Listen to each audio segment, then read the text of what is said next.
Do you wonder how do people take big risks? What does enable them to deal with the uncertainty? Trust. Trust that the equipment will function properly. Trust that our team will extend support when needed. Trust that our skills help us face uncertainties. Trust is an abstract concept, but trust is what holds the traditional financial system together, especially the credit system. Yes, billions of dollars change hands based on trust. Amount that we can get as credit is based on how much we are trusted, and the interest we pay is also based on how much we are trusted. We can say that the traditional credit system is a trust system. Intermediaries like banks establish trust between depositors and borrowers. In return for the trust intermediation, banks charge interest margin.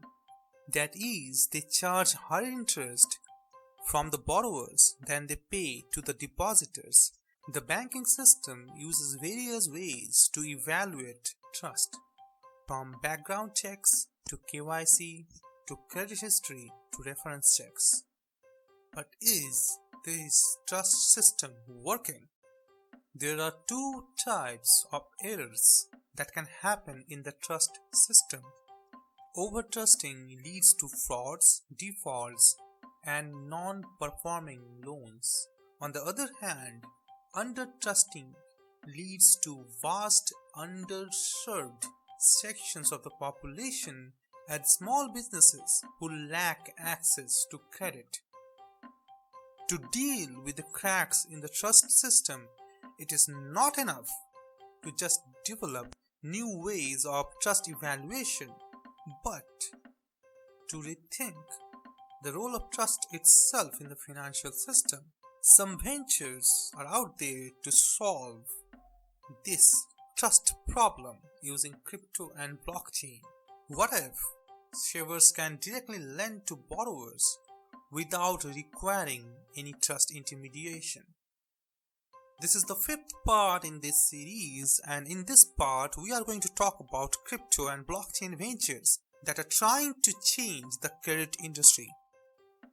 This part comprises of the following sections: crypto lending landscape, the emergence of decentralized finance or DeFi, and we'll take some time to deep dive into the DeFi lending industry. Let us take a bird's eye view of crypto in the lending ecosystem. On a high level, crypto and blockchain ventures are getting involved in the lending industry in two ways. First type of ventures deal with data. As mentioned before, lending is a trust business, and lending innovations are about better ways of managing trust. Lenders establish trust using KYC, credit history, etc.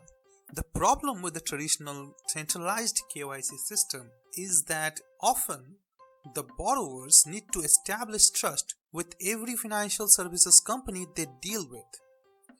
Ventures like Bloom are trying to solve this problem by decentralization of identity and credit history using blockchain. On the other hand, some ventures are trying to reduce dependence on trust itself in the credit market. These ventures can be further classified into two groups: crypto-backed fiat lending and lending of cryptocurrencies. Ventures in crypto-backed fiat lending accept cryptocurrencies as collateral but lend fiat currencies. For example, Salt Lending, who offer personal and business loans against Bitcoin, Bitcoin Cash, Ether, Litecoin, etc. as collateral. Then there are ventures who provide platforms for lending and borrowing cryptocurrencies. These ventures can be classified into centralized and decentralized lending platforms. In the case of centralized crypto lending or CeFi crypto lending platforms, the platforms help establish trust between the lenders and the borrowers. The platform performs customer KYCs and onboarding and sets interest rates and terms of credit. These platforms also place a custodial system in place to protect the assets. Some examples are BlockFi and Celsius Network. Now, decentralized finance crypto lending or DeFi lending platforms are governed by a set of protocols which depend on smart contracts to automate distribution of crypto loans and interest payments, dealing with defaults and other eventualities. The DeFi platforms are theoretically trustless and permissionless. Trustless doesn't mean that DeFi platforms cannot be trusted, but rather DeFi platforms theoretically do not require trust to function. DeFi platforms are growing rapidly, especially in the last couple of years. As per DeFi Pulse, the total value locked in DeFi is currently at around 54 billion US dollars as of 21st July 2021, 15 times from a year ago. At an all-time high on 12th May 2021, the total locked value reached around 89 billion US dollars. Currently, as of 21st July 2021, lending represents a little more than a half of the total value locked at around 26 billion US dollars. This value was merely 1.8 billion a year ago. Okay, before we talk more about DeFi lending, let us ask a question. What do credit intermediaries do? Yes, they establish trust, but how? They underwrite credit. That is, they establish the creditworthiness of the borrowers and decide on whether to approve a loan. The intermediaries provide liquidity to the buyers and sellers and carry out settlements. In a decentralized finance system, these processes are carried out by self-executing programs called smart contracts. Smart contracts are executed on a blockchain settlement layer. As smart contracts are self-executing and do not need intermediary supervision, DeFi helps creation of peer-to-peer financial contracts. Transactions are automatically processed by smart contracts on a peer-to-peer basis or against a pool of capital. DeFi networks are also permissionless. That is, these systems are open to anyone with a crypto wallet and internet connection, irrespective of their location. To understand DeFi lending, instead of talking about concepts, let's take some time to understand how major DeFi lending platforms work.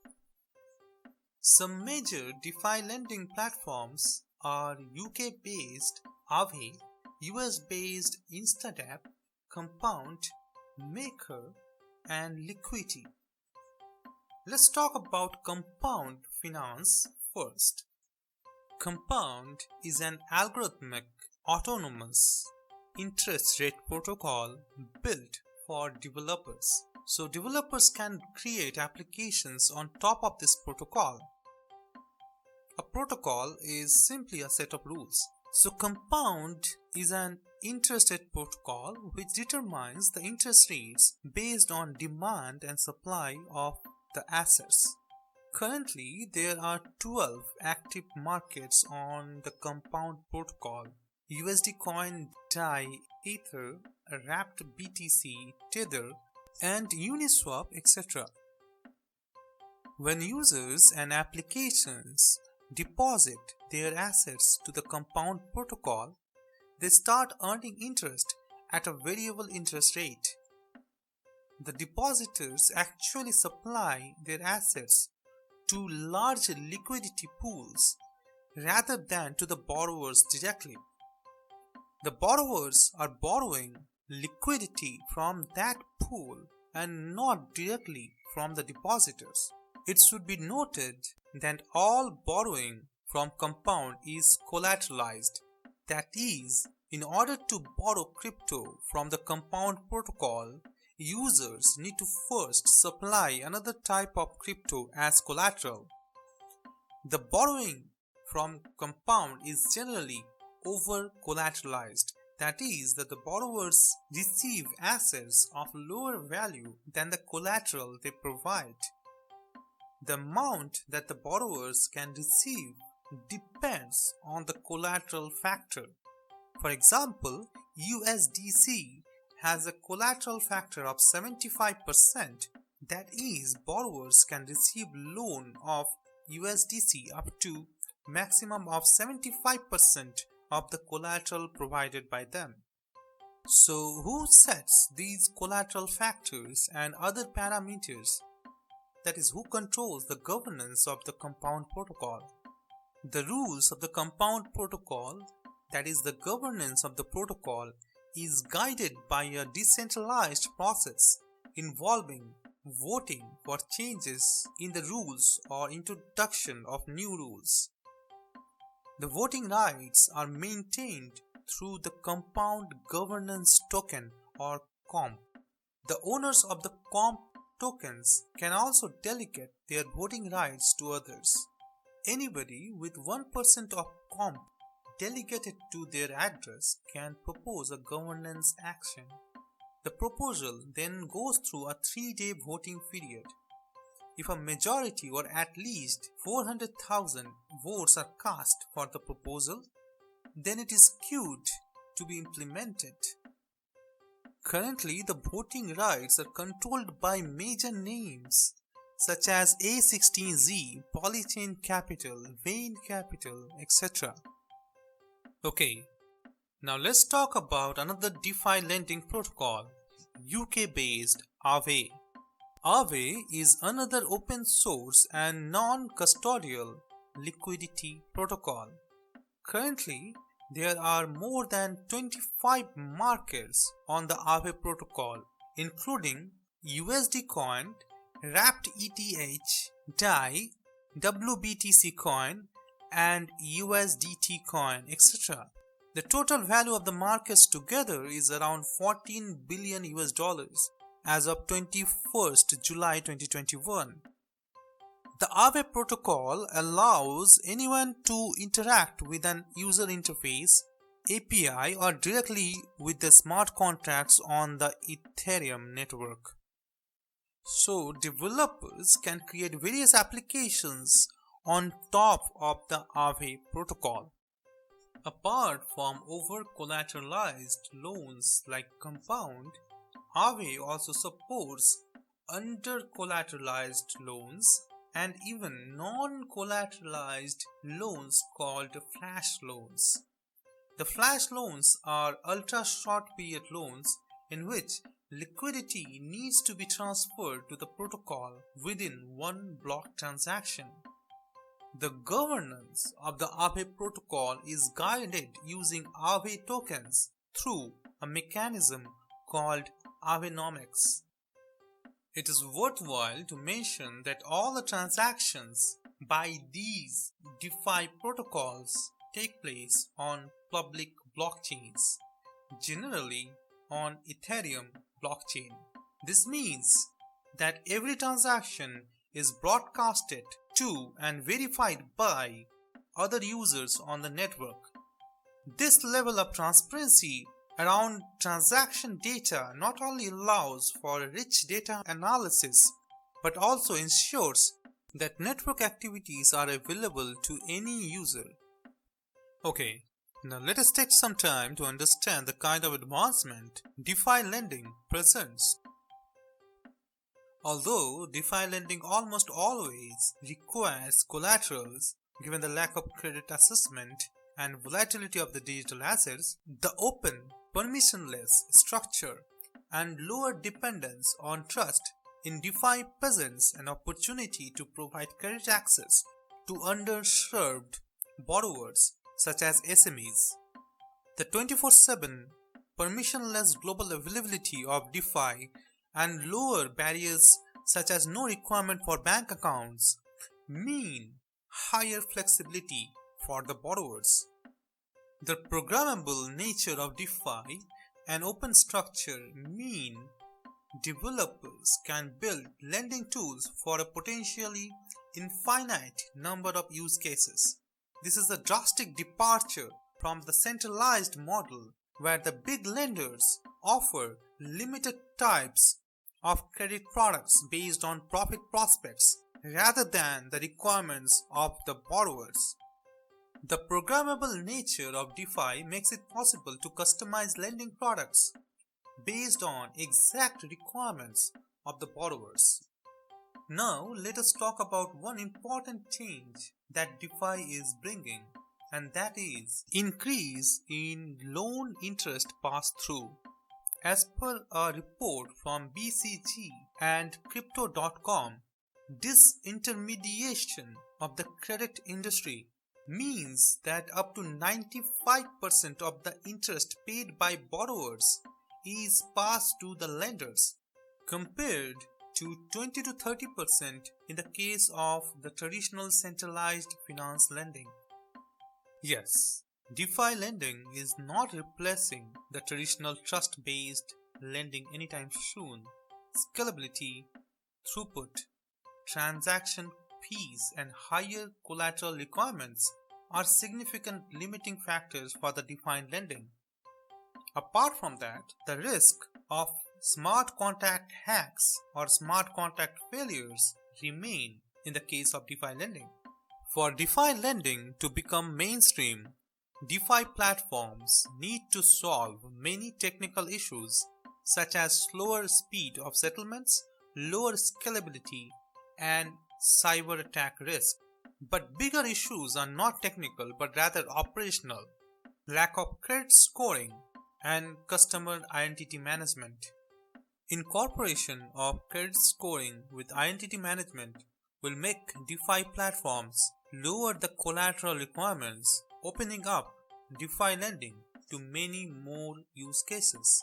Yes, that means DeFi protocols will not be no trust systems, but these steps will help DeFi lending to gain trust and reputation among wider groups of lenders and borrowers. With this is Sam Ghosh. Bye bye.